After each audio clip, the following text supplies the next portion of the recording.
What if one man's questions, seemingly simple, yet endlessly deep, could echo through the corridors of time, shaping the very way we define truth, morality, and knowledge? That man was Socrates. He left behind no books. He founded no school. And yet, the entire Western philosophical tradition stands in his shadow.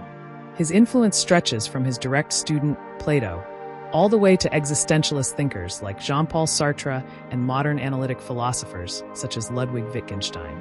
But how exactly did Socrates manage to leave such an indelible mark on the world of ideas? And why, even after more than 2 millennia, do his thoughts still matter? Let's explore.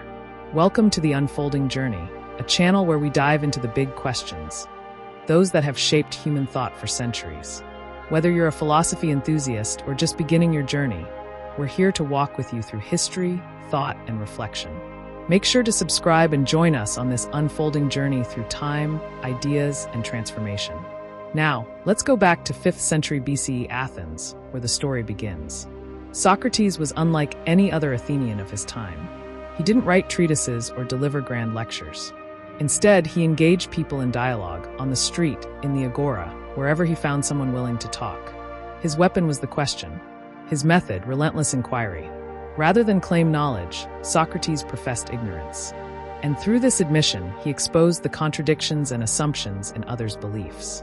This method of asking probing, clarifying questions to reveal deeper truths became known as the Socratic method, a form of dialectical reasoning still used today in law, education, and philosophy. But Socrates' legacy is far more than just a clever questioning style.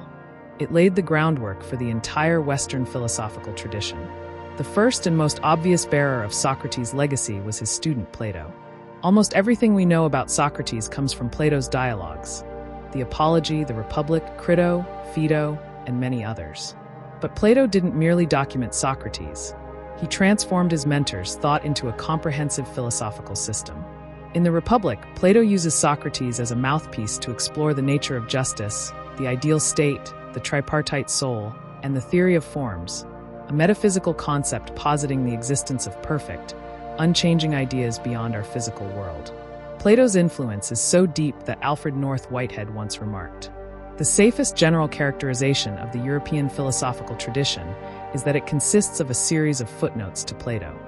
Yet without Socrates, there would be no Plato.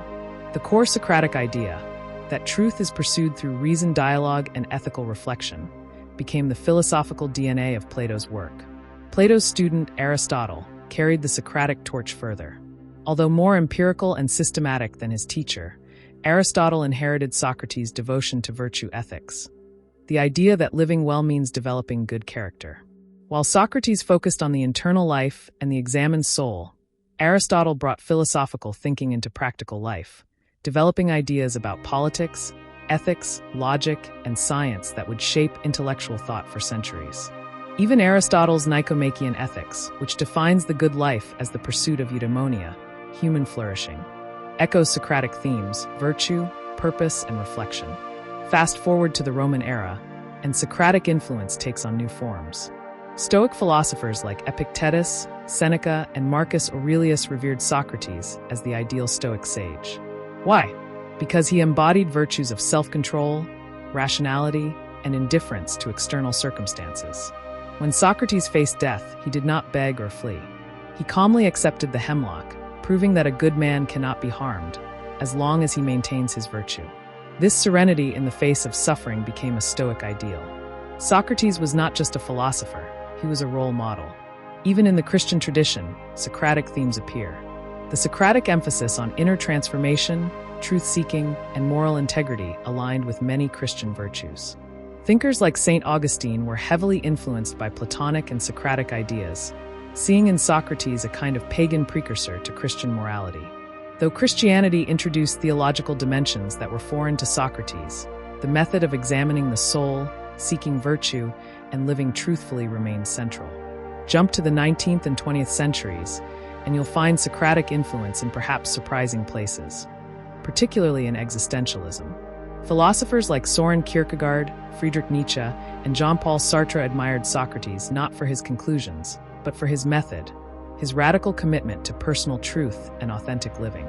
Kierkegaard called Socrates the greatest man who ever lived, because of his dedication to individual inwardness and self-realization. Sartre, too, echoed Socratic ideas in his belief that humans must choose their essence through action.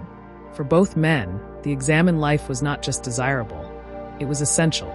Even in the Analytic tradition, which emphasizes clarity, logic, and language analysis, Socrates remains a towering figure. Philosophers like Bertrand Russell and Ludwig Wittgenstein saw in Socrates a kind of prototype for rigorous philosophical investigation. The act of clarifying concepts through dialogue, of exposing contradictions through logic. This is the beating heart of the analytic method. In modern classrooms, the Socratic method is still used to train lawyers, doctors, ethicists, and philosophers. Its emphasis on critical thinking, self-correction, and rational inquiry remains foundational. What's most astonishing is how flexible and far-reaching Socrates' ideas are. They've been adapted by rationalists and mystics, theists and atheists, conservatives and revolutionaries, scientists and poets. Why? Because the core of Socratic thought is not dogma, it's process. It's not a set of answers, but a way of thinking, of engaging with the world. At the heart of Socratic thought is the human being, flawed, curious, driven to understand. Socrates believed that philosophy wasn't for ivory towers. It was for the marketplace, the dinner table, the prison cell. He didn't seek truth to impress others. He sought it to live better, to be more wise, more human. That's why his influence endures. Because we're still asking, what is justice? What is happiness? What is a life well lived? And like Socrates, we ask not to win arguments, but to live more fully. Socrates showed us that philosophy isn't about having the right answers. It's about asking the right questions. And those questions still matter, perhaps now more than ever. Speech Balloon, what's a Socratic question that challenges you today? Drop it in the comments. Thumbs up if this inspired you to think more deeply. Hit that like button. Brain, and if you're passionate about exploring life's biggest ideas, be sure to subscribe to The Unfolding Journey.